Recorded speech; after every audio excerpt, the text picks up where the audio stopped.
Hey there, YouTube. Today, Nightfall and myself will be working on this 2000 Ford Expedition. 97 to 02 Expedition, 97 to 03 F-150, and 97, or I'm sorry, the 2004 F-150 Heritage is all going to be the same here. So basically, we have a window motor that went out or is jammed or something. The window won't roll down. So we'll be pulling off this door panel. We'll show you how to do it. And if we have to, we'll pull the window motor out and we'll show you all that. All right, so first things, we got to get this trim piece here off. We'll just go ahead and pull on that. And that should release it.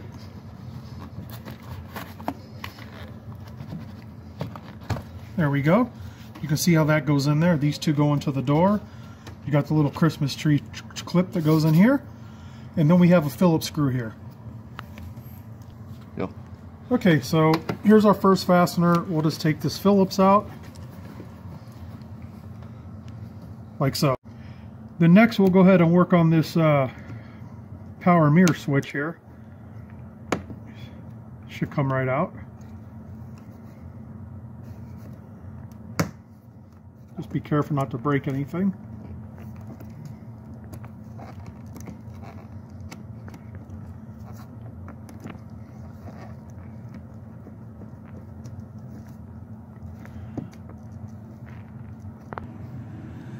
Well, anyways, I'm pretty sure this had to come out because I've had the door panel off in the past, but the wire will not let it come out. So we'll address that in a minute. Okay, next should be the window controls. You pry it up from the back side here. There's a tab. Should slide out from the front. There we go. Tell you, it's so cold here that the wires are just really stiff. But anyways, if you look in there, we'll just disconnect these three. Okay, we got these three connectors out. There's just these tabs you push down and they slide out. Okay, so here we are around the door handle. Simply put a little screwdriver in front, pop that out. And this trim piece here will come out of there.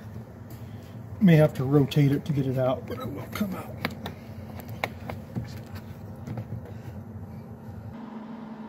Alrighty, the next thing, we got to get this light off of here. And that should just lift up and pop out of there if I remember correctly.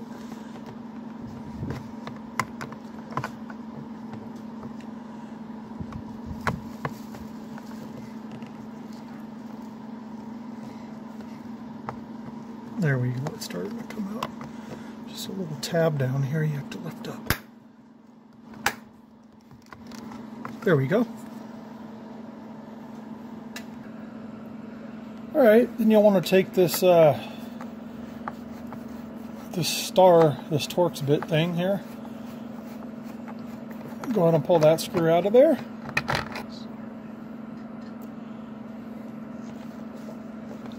And then we can probably go ahead and remove this out of here.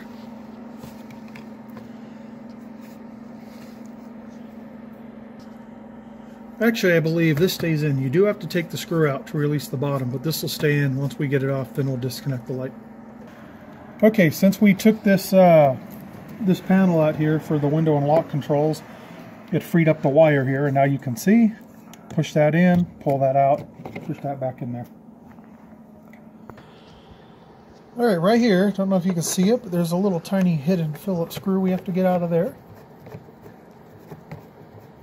That's a tricky little booger. You won't see that one unless you know it's there.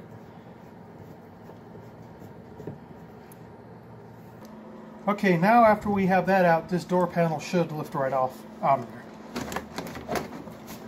You don't want to pull it, you definitely want to lift it. You have to open the door handle and get it out of there. And then here's this wire I was talking about for the light. We'll just unplug that, and here's the door panel. We'll set it aside.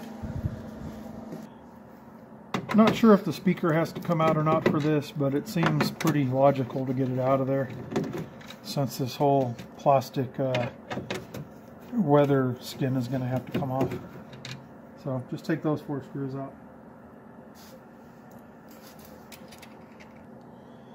Alright, just grab a hold of this connection and that'll release it and come out for the speaker. Now I haven't read this anywhere how to get this window motor out of there, but it makes sense to me. This door handle is probably going to have to come off of there, so that's what I'm doing now.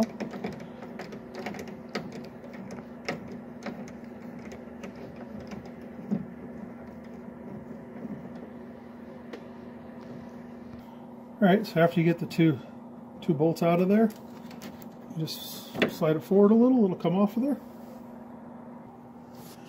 Okay, so at this point, I'll tell you how I arrived here. The window just wouldn't roll down one day. Now, if I use the control, listen carefully, you can hear a relay clicking under the dash to go down. So, I figured before I tear this motor out, I'd go ahead and probe the wires going to the motor. Here's the voltmeter. Here I'm trying to go up. You can see we get like 9 volts. Here I'm trying to go down. We get like 9 volts. I'm sure if I start it up, we'll get more voltage. Let me do that.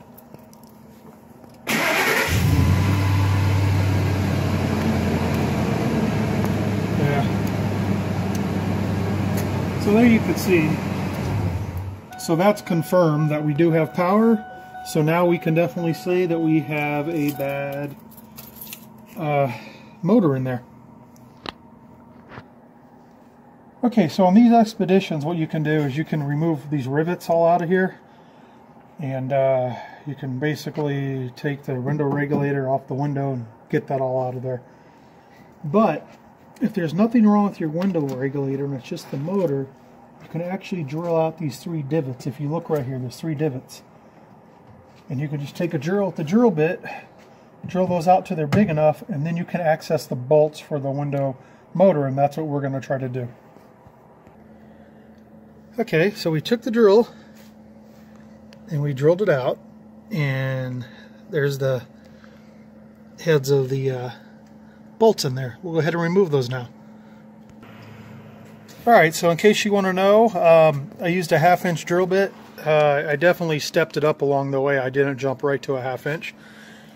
And once you have that, then you can take your, I believe it's 8mm socket here, and it'll go right in there and you'll be able to take them off. Alright, just real quick so you can see, once you've made your 1/2 inch hole, your ratchet will go in there, your 8mm, and you will be able to loosen all of these.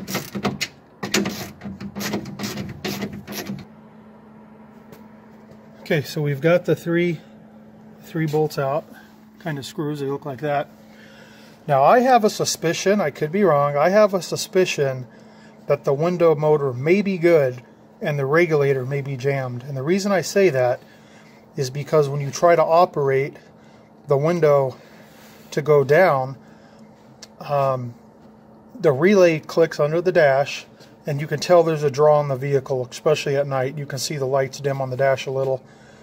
And if you feel the back of the motor, it's a little bit warm when I was trying to get it to unfree. So it might not be the motor, but we'll find out.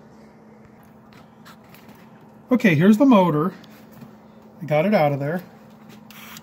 And I think the motor's bad. We've confirmed it started to go and then it jammed up.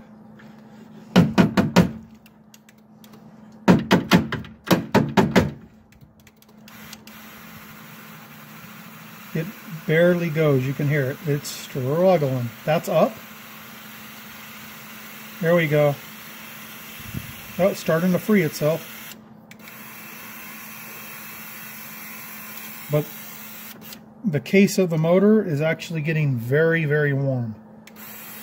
Oh, it's freed up though. There's something stuck in there.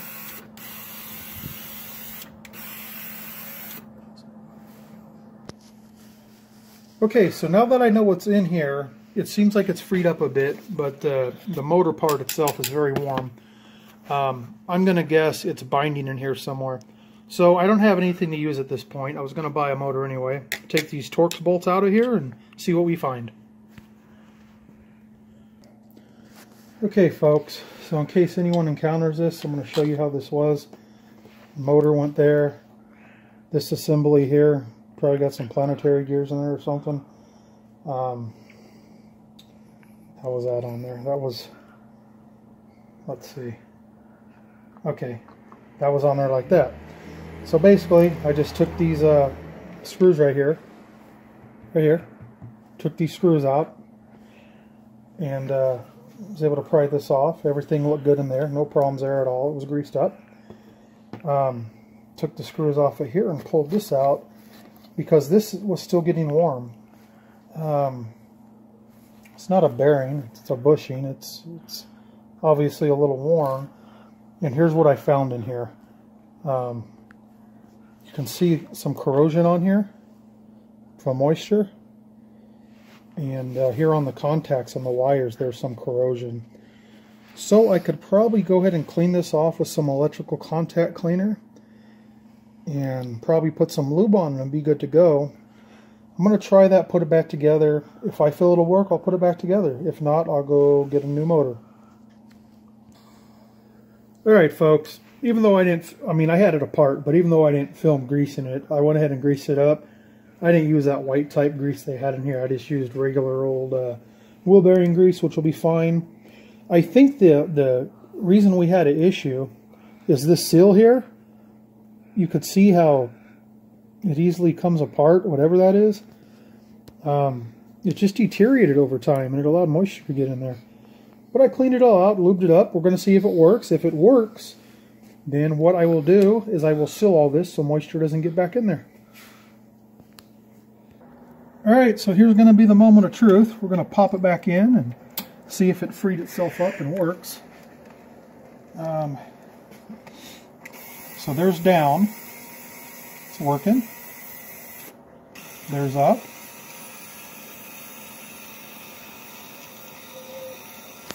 I'm going to give it a chance to bind up, if it's going to bind up or if it's going to run smooth. Feels pretty smooth.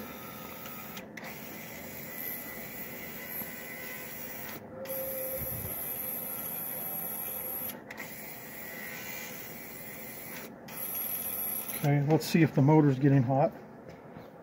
Not like it was. So I think we can call this a fix. Stand by. I'm going to lube this up. I'll put it in and then we'll do a final video. I'll go ahead and seal this up too. Okay, so I've sealed this up with some black RTV around here and just slathered on some wheel bearing grease. We'll go ahead and install it.